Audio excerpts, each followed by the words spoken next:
E aí, pessoal, tudo bem? Vou gravar aqui para vocês, conforme prometido, um vídeo rápido, só que com os principais pontos que a gente trabalhou em direito constitucional nesse semestre.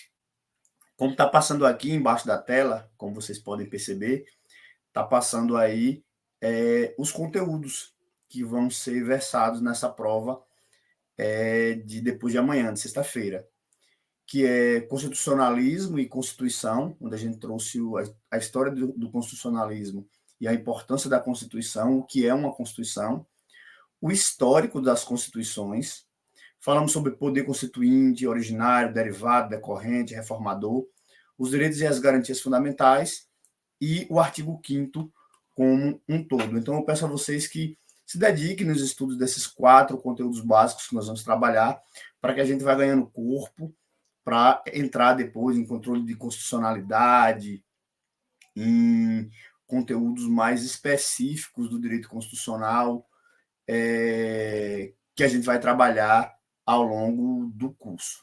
Vou aqui projetar rapidamente para vocês, apresentar a tela aqui para vocês, compartilhar a tela.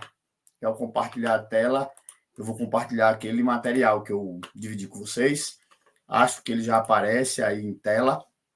Minha foto vai ficar menor aqui para vocês e o conteúdo vai aparecer aí na tela. Fica melhor assim, a minha foto aparecendo embaixo aí da tela. Acho que fica legal, depois a gente vai mudando esse formato. Então, só para vocês lembrarem, a gente começa falando na unidade 1 sobre direito constitucional e sobre o constitucionalismo. Vou aqui apenas tocar em pontos. O constitucionalismo e a Constituição, a gente fala da Magna Carta de 1215, vocês se lembram disso em sala, da Constituição francesa e americana, já um pouco mais à frente. Então, a gente tem lá em 1215 a Magna Carta, mas a gente tem os movimentos constitucionalistas do século XVIII, culminando com a Revolução Francesa e a Constituição americana. Esse material está aí com vocês, eu não vou ler, estou focando nos principais tópicos dos conteúdos. E trabalhamos fundamento legal. A Constituição, ela é a base de um ordenamento jurídico de um país. É ela que solidifica e que consolida todo o conteúdo do ordenamento jurídico de um país. E é nesse sentido que a gente trabalha com a ideia de constitucionalismo. A organização do Estado é outro ponto que a Constituição também aborda. Um dos papéis fundamentais da Constituição é a organização do Estado, é trazer direitos e garantias fundamentais, fundar e fundamentar princípios democráticos, e principalmente o caso da nossa, de 88, e fomentar a estabilidade e pensar nas mudanças controladas, organizadas, pautadas em direcionamentos da própria Constituição. Controle de constitucionalidade é um conteúdo que a gente vai ver ainda, mas desde que falei de Kelsey com vocês lá na Sociologia Jurídica, a gente já sabe que a Constituição, para que algumas coisas sejam colocadas na Constituição ou tiradas das Constituições, precisa de ter padrões mais rígidos, especificidades mais rígidas, e o controle de constitucionalidade vai trazer isso. Símbolo da identidade nacional, a gente fala aí dos valores da Constituição, da identidade nacional, do valor da sociedade, da questão histórica, da cultura. E tipos de Constituição, né? A gente tem Constituição escrita, que é a nossa Constituição brasileira, mas esse modelo de constituições não escrita, a exemplo do Reino Unido, que funciona um modelo chamado Common Law. E flexíveis, algumas são flexíveis, a nossa brasileira é rígida, é uma Constituição rígida. Para haver mudança nela, existem aquelas mudanças mais específicas que eu falei de processo legislativo, que nós vamos aprofundar mais à frente, mas guardem que a nossa Constituição é uma Constituição rígida. E falei um pouco sobre a Constituição, que está aí descrito para vocês, que ela define o conjunto de normas do país, ela estrutura o Estado, ela define a organização dos poderes, ela regula as questões social, garante direitos e deveres, trata de questões fundamentais, enfim. Temos os princípios fundamentais, da República, como a soberania, a cidadania, a dignidade da pessoa humana que está lá, esculpido na Constituição. E aí temos temas como a organização do Estado, os direitos fundamentais, o processo de emenda, que tudo a gente discutiu nesse conteúdo. O constitucionalismo, a gente encerra aí, onde eu coloco essa linha do tempo, onde aparece para vocês essa linha do tempo, desde o século XIII, com a Magna Carta, até o século XX, quando a ONU, com a Declaração dos Direitos Universais da Pessoa, do Ser Humano, dos Direitos Universais, ele traz questões econômicas, sociais, culturais e amplia a participação política do Estado. E assuntos que vocês viram em filosofia aí, como constitucionalistas como Hobbes, John Locke, Jean-Jacques Rousseau, que trazem a ideia do contrato social, do controle social e nas constituições. Limitação do poder, todo Estado poder, uma limitação do poder pela Constituição, a Constituição ela limita o poder do Estado, ela é suprema, ela traz direitos e garantias fundamentais, divisão dos poderes, que é um dos temas muito importantes em um regime democrático, que é a divisão dos poderes, onde um poder regula o outro, onde um poder organiza o outro e fiscaliza o outro, é o check and balance, são os freios e contrapesos, a participação cidadã e o controle de constitucionalidade são assuntos que eu já abordei aí. Entrando agora no direito constitucional, falando da história das constituições, a gente foca principalmente na de 1824, onde nós temos um poder moderador. Então, essa Constituição de 1824, ela tinha um quarto poder, que era o poder moderador, onde o imperador ele tinha uma autoridade para intervir em tudo que era produzido, dando a ele um poder a mais, um poder de decisão a mais.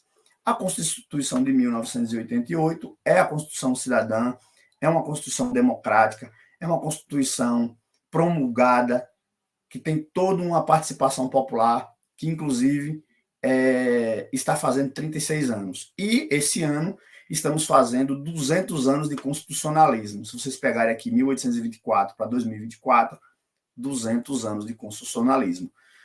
Peço que vocês leiam esse material que eu disponibilizei, mas peço também que leiam a doutrina, onde eu estou falando da Constituição de 84, da de 1891, da de 34, 37, 46, 67, 88, explicando a especificidade de cada uma delas, que eu não vou fazer aqui, mas que vocês têm aí esse resumo à disposição de vocês. Então, até foco aqui, voltando para mim, analise esses resumos, busquem ler com um pouquinho de profundidade esse conteúdo, onde eu estou trazendo aí cada um deles, conforme eu estou passando aqui para vocês. Não vou ler, não vou aqui especificar cada um deles, porque está aí à disposição da leitura de vocês. Mas olha, material aí organizado, a história das constituições, de cada constituição, até chegarmos na Constituição de 1988, que é a Constituição Cidadã, que é a Constituição que funda essa sociedade brasileira que nós temos hoje aqui, Constituição chamada, que apresenta na foto, que é o como a Constituição da Democracia, e está aqui a nossa Constituição Cidadã. De boa? Beleza? Vamos para frente. O conteúdo é rápido, é apenas uma relembrança aí para vocês, conforme eu prometi. Aí, após a Constituição de 88, a gente chega no poder constituinte. O que é o poder constituinte? Poder constituinte é o poder de constituir, como o próprio nome já diz, o Estado.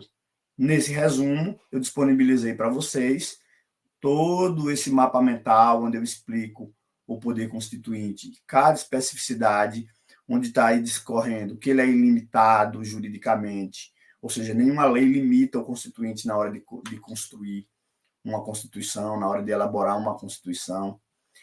O poder constituinte, eu vou mudar aqui para a tela maior para vocês poderem ler. Na verdade, eu vou me tirar da tela aqui, que eu acho que fica melhor ainda para vocês. Tem um formato aqui que eu saio da tela, só tenho que lembrar qual é.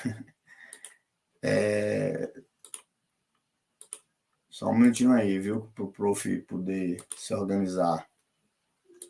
Bom, eu achei que tivesse um modelo aqui que eu saísse da tela, mas não consegui. Acho que foi agora. Pronto. Tá aí, poder constituinte, aparecendo para vocês, ele na tela inteira. E vamos lá. Poder constituinte originário, poder constituinte derivado, poder constituinte decorrente, reformador, vocês vão aprofundar nisso. Mas entendendo o que é poder constituinte originário, é o poder de instituir um novo Estado, de construir a Constituição.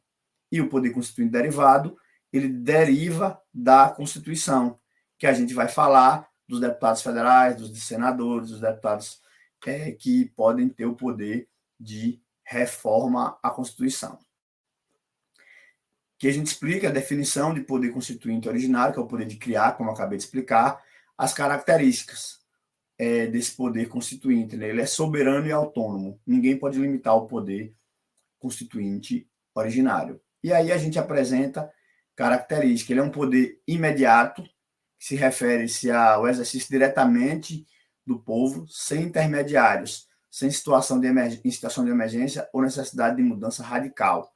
Então, quando há uma grande mudança social, há uma mudança do poder constituinte. Está aí definindo para vocês essa ideia de poder constituinte. Para a gente chegar ao artigo 5º da Constituição Federal. Vou até voltar aqui, olhar um pouquinho para vocês olharam um pouquinho para mim, chegarmos ao artigo 5º da Constituição Federal. O artigo 5º, a gente analisa os direitos e as garantias fundamentais. A gente analisa os direitos humanos positivados na Constituição que viram direitos e garantias fundamentais. Então, analisar aqui o poder constituinte, analisar aqui os direitos humanos no artigo 5º, são analisar direitos inalienáveis, invioláveis, falar de dignidade da pessoa humana, falar de liberdades, falar de especificidades do ser humano conquistado ao longo de muito tempo, a partir das evoluções, das lutas históricas que o ser humano travou em prol de garantir seus direitos. É nesse sentido que a gente chega à teoria geral dos direitos humanos. A gente fala um pouco dessa teoria geral dos direitos humanos. E ao falar dessa teoria geral dos direitos humanos, a gente mostra aqui, nesse slide, que ele está nesse mapa mental, onde está aqui direitos humanos, direitos fundamentais, no centro.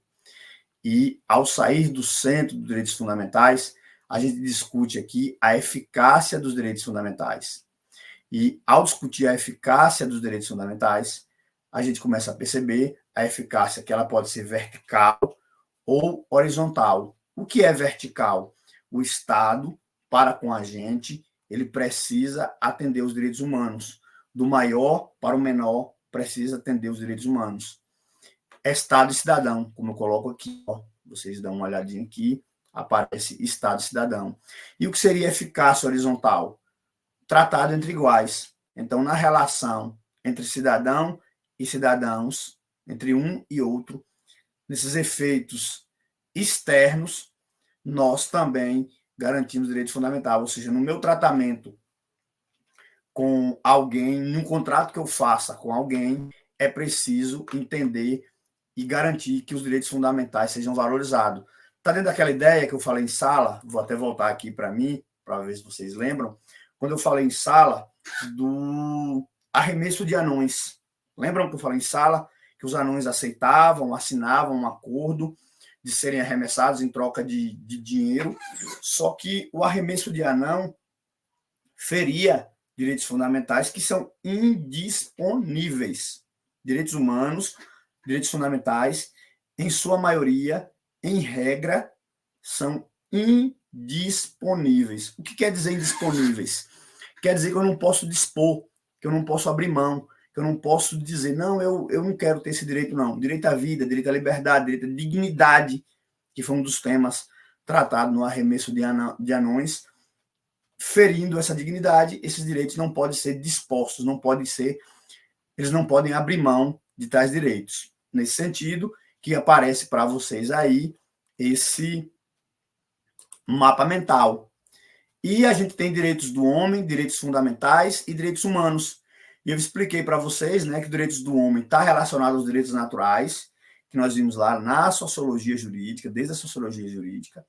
Os direitos fundamentais são direitos consagrados em um determinado ordenamento jurídico. Então, quando eu pego direitos humanos e trago para a Constituição, ele passa a ser chamado de direitos fundamentais. Os mesmos direitos, as mesmas disposições. Só que quando ele vem para a Constituição, ele vai ser chamado de direitos fundamentais. Esses direitos fundamentais, conforme eu expliquei em sala, são direitos indisponíveis, são direitos que você tem que saber que são sensíveis, que são importantes, que por isso estão lá no artigo 5º, no rol dos direitos fundamentais. E a palavra fundamental, ela não está na letra da lei por acaso. Pense no termo fundamental. O que é fundamental na sua vida? Esses direitos vão proteger o que são fundamental na vida de vocês. Beleza? A saudade da aula que eu não posso abrir para pergunta para vocês, né? Mas vamos aqui para o material, voltando ao material. E ainda falamos das gerações de direitos. Eu acho que eu nem acabei nem falando isso em sala. Norberto Bobbio, ele vai dizer que existe dimensões de direitos. Essa palavra gerações a gente até troca por dimensões, porque geração é como se uma geração superasse a outra, mas dimensão é que vai se sobrepondo. Então, na primeira geração, nós tivemos os direitos de liberdade, que se relaciona à atuação do Estado. Por exemplo, liberdades, são liberdades civis, direitos políticos, direito de votar, direito de se organizar, eram direitos de primeira geração. De segunda geração, já vem os direitos positivos, é quando a gente precisa que o Estado garanta a gente certos direitos. Direitos econômicos, direitos sociais, direitos culturais, são importantes para a saúde, a educação, a dignidade. E a terceira geração são os direitos difusos e coletivos, que está relacionado aos direitos a um ambiente ecologicamente equilibrado, ao direito ao meio ambiente equilibrado, direito ao desenvolvimento. E aqui a gente coloca uma dica, né? Lembre-se do lema, a Revolução Francesa, liberdade, igualdade e fraternidade. Então, a primeira geração de direitos é de liberdade, a segunda geração de direitos é de igualdade, a terceira geração de direitos é de fraternidade. Se fala-se Bonavides, eu até tenho ele aqui, não sei se eu vou achar aqui agora, eu até tenho um livrinho legal aqui de Paulo Bonavides, que é de direito constitucional. Esse livrinho aqui é de direito constitucional, vou mostrar para vocês, que ele traz essas dimensões de direitos. Então, Paulo Bonavides é um clássico do direito constitucional, é um cara para vocês lerem mais à frente, quem for fazer o AB em constitucional, quem for atuar na área constitucional, ó, livrinho top aqui. Esse aqui é meu, depois inclusive eu empresto para quem tiver interesse, mas ele fala das dimensões de direitos e Paulo Bonavides, ele está aqui nessa relação apresentada para vocês, quando a gente fala em dimensões de direitos. E ele fala, por exemplo, do direito à democracia como um direito de quarta geração, do direito à informação, direito ao pluralismo político. E Norberto Bobbio, ele fala da engenharia genética. Norberto Bobbio vai falar da engenharia genética como uma quarta geração de direito, que é o direito ao patrimônio genético, é não poder dispor do patrimônio genético, e direito à paz. São algumas dimensões de direitos tratadas aí. Aqui uma definição de direitos humanos, que são direitos fundamentais que pertencem a todos os seres humanos, independente de nacionalidade, de sexo, de etnia, de religião ou de qualquer outra condição, são considerados universais, invioláveis, interdependentes. Esses direitos eles se relacionam uns com os outros. Fundamentação dos direitos humanos. A gente traz aqui a perspectiva naturalista e positivista, mas o importante é saber que esses direitos humanos estão relacionados aos direitos civis, direitos econômicos e sociais e culturais, direito de solidariedade, que eu peço que vocês revejam esse material. Universalidade dos direitos e a relatividade. Por quê? Porque não existe direito a discutir isso em sala. Eu trago aqui de volta para mim a própria verdade, a vida, eles são, em alguns momentos, relativizados. A Constituição, por exemplo, fala da pena de morte em tempos de guerra. É um direito fundamental, importantíssimo, protegidíssimo, mas em tempos de guerra é possível haver pena de morte na nossa Constituição. Então, é um direito que acaba sendo relativizado, só para a gente entender como é que funciona essa situação. E aqui a gente traz mecanismos de proteção. A gente tem, por exemplo, tratados universais que protegem os direitos humanos, organizações internacionais, exemplo da ONU, tribunais como o Tribunal Penal Internacional, a Corte Internacional de Direitos Humanos, a Corte Europeia de Direitos Humanos, o Tribunal Europeu, enfim. E nós temos vários desafios sobre direitos humanos que eu trato aqui nesse conteúdo, que eu peço que vocês leiam. Por exemplo, há uma luta muito grande por direitos humanos, ela continua ainda no momento hoje, que exige de nós, professores, estudantes de direito, políticos, uma constante luta, um compromisso de cada indivíduo, de cada povo, de cada sociedade, para a concretização desses direitos humanos.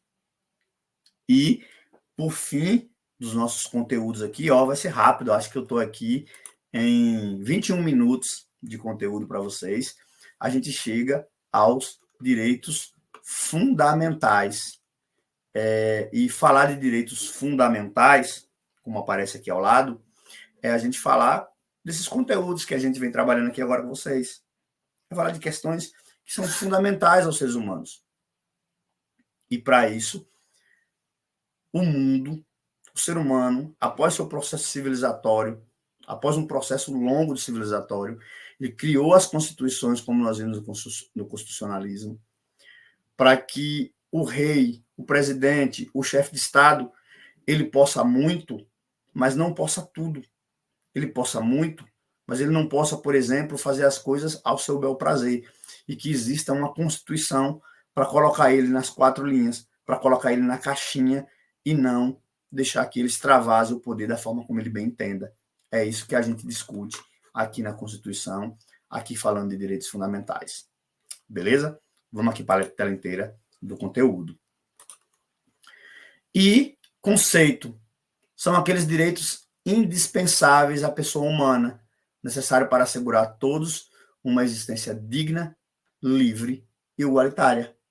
A abrangência de disposições nas Constituição. A gente coloca aqui nesse mapa direitos e garantias fundamentais, como direitos individuais e coletivos, que estão no artigo 5º, direitos sociais, que está do 6º ao 11 na nossa Constituição, direitos de nacionalidade, que já começamos a trabalhar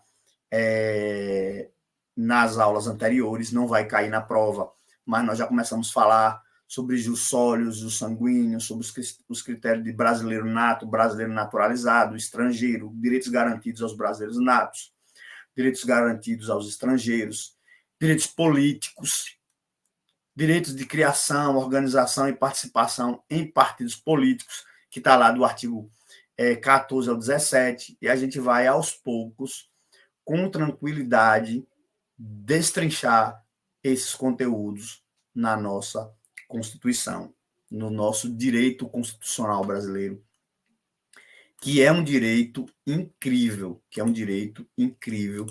eu tenho o maior prazer de estar aqui com vocês, trabalhando o direito constitucional, discutindo o direito constitucional, porque é um direito que é a base, é a espinha dorsal para os outros conteúdos de direito. Beleza? Estou trazendo aqui, falo rápido no vídeo, mas vocês podem dar pausa, podem botar naquela velocidade mais lenta, como a gente conhece, e eu vou aqui no meu ritmo. Vou produzir para vocês aqui uns 30 minutos, tenho aí mais uns 6 minutos de aula, e fico à disposição para comentário, para vocês tirarem dúvida aqui no Zap, ok?